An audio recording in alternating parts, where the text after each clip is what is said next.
Eli Rowe was halfway through his third cup of acid when the aliens finally caught him.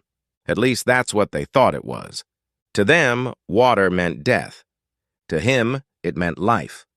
When the freighter Vareth Prime hired its first human, most of the crew figured he'd melt before the end of the first cycle. Eli Rowe, engineer and optimist, joined under the exchange program.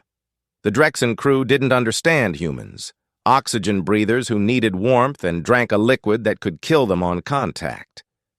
To Drexens, water was acid. Even its vapor burned their lungs.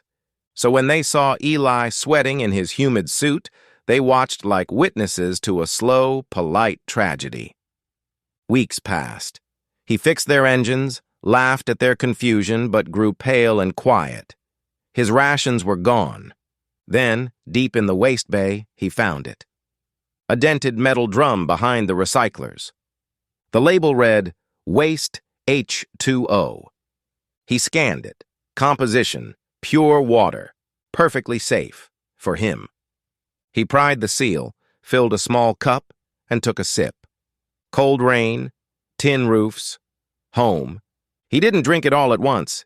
Each night he came back, small sips to stay alive. No one noticed, until someone did. Navigator Varric followed him one cycle, thinking the human was smuggling contraband. What he saw froze him.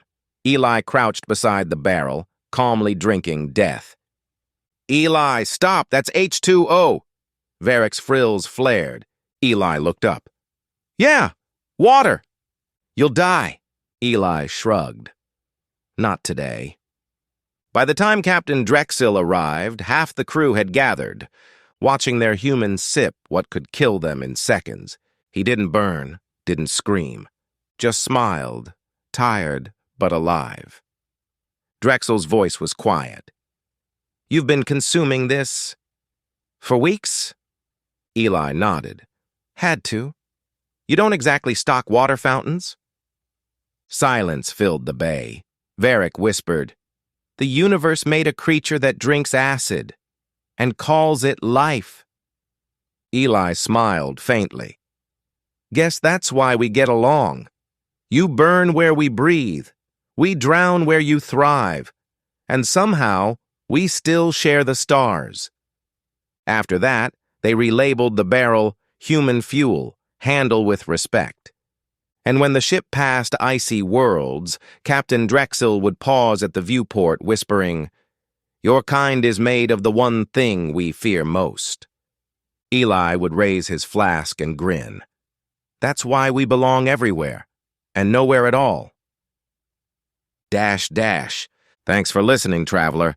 If Eli's story made you smile, follow for more short voyages among strange stars. And check out the longer tales waiting on the YouTube channel. Until next time, stay curious and keep your thirst for wonder alive.